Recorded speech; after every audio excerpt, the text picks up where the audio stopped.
ദൈവത്തിൻ്റെ പൊന്നു തിരുനാമത്തിന് സ്തോത്രം ചെയ്യുന്നു, സ്തുതിക്കുന്നു. പത്മോസ് എന്ന വാക്കിൻ്റെ ബിബിളിക്കൽ അർത്ഥം ലോൺലെസ് അഥവാ ഏകാന്തത എന്നാണല്ലോ. അർത്ഥം പറയുന്നത് പോലെ തന്നെ ഈ ദ്വീപ് ഏകാന്തതയുടെ ഒരു ദ്വീപായിരുന്നു. ഏജിയൻ കടലിലെ ഒരു ചെറിയ ദ്വീപായിരുന്നുവല്ലോ പത്മോസ് ദ്വീപ്. ഈ ദ്വീപ് വളരെ പാറക്കെട്ടുകൾ നിറഞ്ഞതും സമുദ്ര അതിർത്തികളോട് ചേർന്ന് കിടക്കുന്നതും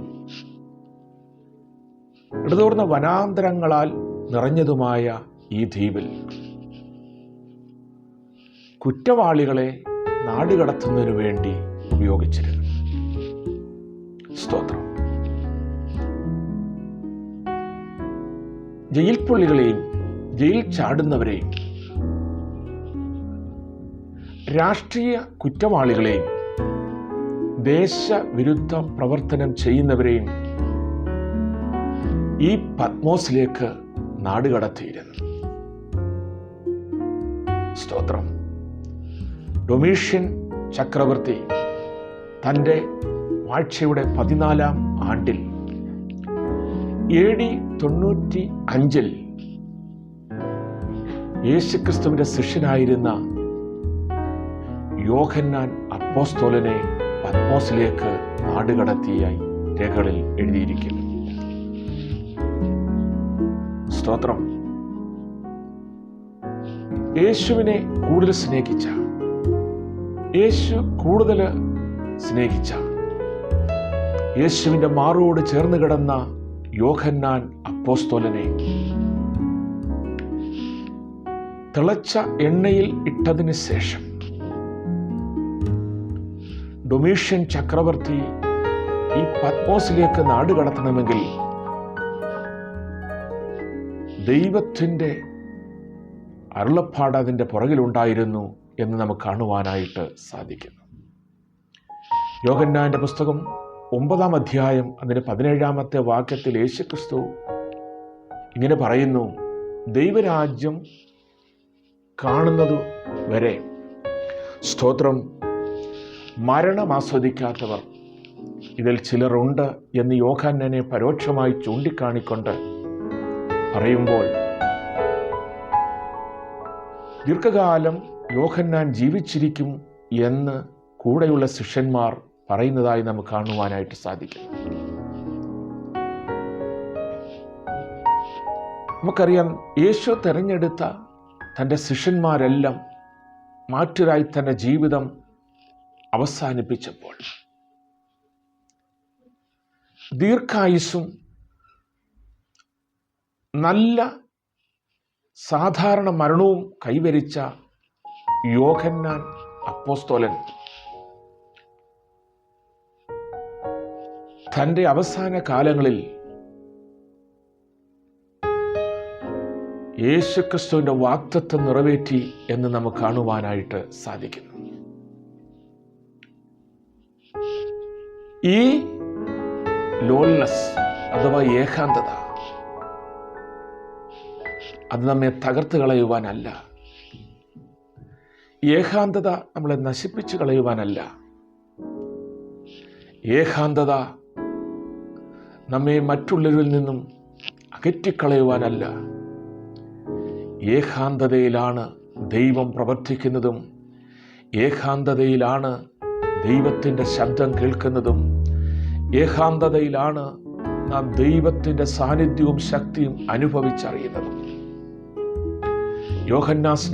യോഹന്നാൻ അപ്പോസ്തലനെ പത്മോസിലേക്ക് നാട് കടത്തി താൻ ആത്മവിവശനായി എന്ന് വെളിപ്പാട് പുസ്തകത്തിൽ എഴുതിയിരിക്കുന്നു. സ്തോത്രം. എന്തിനു വേണ്ടിയാണ് യോഹന്നാനെ നാടുകടത്തിയത്? ദൈവത്തിൻ്റെ മർമ്മങ്ങളെ ഗ്രഹിപ്പാനും വരുവാനുള്ള കാലത്തിലെ സംഭവങ്ങളെ വിളിച്ചറിയിക്കുവാനും യേശുക്രിസ്തു മുഖാന്തരം യോഹന്നാന് വെളിപ്പെടുന്നതിനു വേണ്ടി തന്നെ ഏകാന്തതയിലേക്ക് നാടുകടത്തി എന്ന് ദൈവത്തിൻ്റെ വചനത്തിൽ പറയും. പലപ്പോഴും നമ്മുടെ ജീവിതത്തിൽ ഏകാന്തതയിൽ കടന്നു വരും. നാം ദൈവത്തിൽ നിന്ന് പ്രാപിക്കേണ്ടിയിരിക്കുന്നു എന്ന് നാം മനസ്സിലാക്കി. നമ്മുടെ ജീവിതത്തിൽ ഏകാന്തത കടന്നു വരുമ്പോൾ ദൈവത്തിന് നമ്മോട് ചിലത് സംസാരിക്കുവാനുണ്ട്. ദൈവത്തിൽ നിന്നും ചിലത് നാം പഠിക്കുവാനുണ്ട്. ദൈവത്തിൽ നിന്നും ചിലത് നാം ഗ്രഹിക്കുവാനുണ്ട് എന്ന് നാം മനസ്സിലാക്കി ഏകാന്തതയിലും സന്തോഷിച്ച് ദൈവത്തോട് ഒന്നുകൂടി അടുത്തു ചേർന്നുകൊണ്ട് ദൈവത്തിൻ്റെ വാഗ്ദത്തങ്ങളെ നേടിയെടുക്കുന്നവരായിത്തീരാം. സ്തോത്രം. വെളിപ്പാട് പുസ്തകം 1-ാം അധ്യായം സ്തോത്രം ഇങ്ങനെ വായിക്കുന്നു. യേശുക്രിസ്തുവിൻ്റെ വെളിപ്പാട് വേഗത്തിൽ സംഭവിപ്പാനുള്ളത് ദാസനായ കാണിക്കണ ദൈവം അത് അവന് കൊടുത്തു. അവന് തന്റെ പുത്രൻ മുഖാന്തരം അയച്ച തൻ്റെ ദാസനായ യോഹന്നാനെ പ്രദർശിപ്പിച്ചു. സ്തോത്രം. ദൈവത്തിൻ്റെ വെളിപ്പാട്, സ്വർഗീയ വെളിപ്പാട്, സ്വർഗീയ ആത്മീയതയുടെ മൂല്യങ്ങൾ അത് വിളിച്ചറിയിക്കാൻ ഏകാന്തതയിൽ കൂടി കടക്കേണ്ടി വേണം. ഏകാന്തതയിൽ കൂടി നാം കടന്നു പോകണം. ഏകാന്തതയുടെ മധ്യത്തിലാണ് ദൈവത്തിൻ്റെ ശബ്ദം കേൾക്കുവാനായിട്ട് കഴിയുന്നത് എന്ന് നാം മനസ്സിലാക്കേണ്ടത് അത്യാവശ്യമാണല്ലോ. യോഹന്നാൻ്റെ പുസ്തകം 1-ാം വാക്യത്തിൽ ഇങ്ങനെ വായിക്കുന്നു.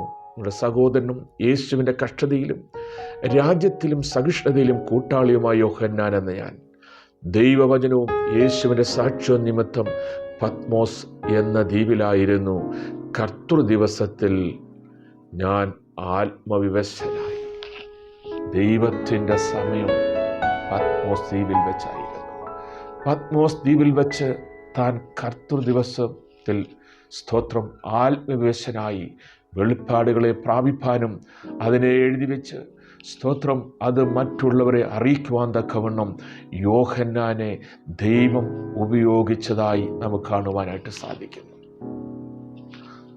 വരുവാനുള്ള സംഭവങ്ങൾ 7 സഭകളോട് ദൂതറിയിപ്പാൻ തക്കവണ്ണം യോഹന്നാനെ ദൈവം ഇടയാക്കി എങ്കിലും ഈ കാലഘട്ടത്തിലും ദൈവം നമ്മെയും ഉപയോഗിക്കുവാൻ തക്കവണ്ണം ഇടയായിത്തീരും. ദൈവം യഥാർത്ഥമായി വിളിച്ച ഒരു വ്യക്തിയാണ്. യഥാർത്ഥമായി സ്നേഹിക്കുന്ന ഒരു വ്യക്തിയാണോ? ദൈവത്തോട് ചേർന്ന് നടക്കുന്ന ഒരു വ്യക്തിയാണോ? യേശുക്രിസ്തുവിന്റെ നെഞ്ചോട് മാറോട് ചാരുവാൻ തക്കവണ്ണം ആഗ്രഹിക്കുന്ന വ്യക്തിയാണോ? എങ്കിൽ ഏകാന്തത നടുവിലുണ്ട്. ഏകാന്തതയുടെ നടുവിൽ ദൈവമുണ്ട്. ഏകാന്തതയുടെ നടുവിൽ ദൈവശബ്ദമുണ്ട്. ഏകാന്തതയുടെ നടുവിൽ ദൈവത്തിൻ്റെ പ്രവൃത്തിയുണ്ട് എന്ന് നാം മനസ്സിലാക്കേണ്ടിയിരിക്കുന്നു. സ്തോത്രം. ദൈവം ഏകാന്തതയിൽ കൂടി നമ്മോട് സംസാരിക്കട്ടെ. ദൈവം നമ്മെ ഒറ്റയ്ക്ക് കൊണ്ടുവന്ന് ദൈവത്തിൻ്റെ മർമ്മങ്ങളെ ഗ്രഹിപ്പാൻ തക്കവണ്ണം ദൈവം നമ്മളെ സഹായിക്കട്ടെ. അതിനുവേണ്ടി അനുഗ്രഹിക്കട്ടെ. ദൈവത്തിൻ്റെ ഈ വചനത്തിനായി സ്തോത്രം ചെയ്യുന്നു, സ്തുതിക്കുന്നു.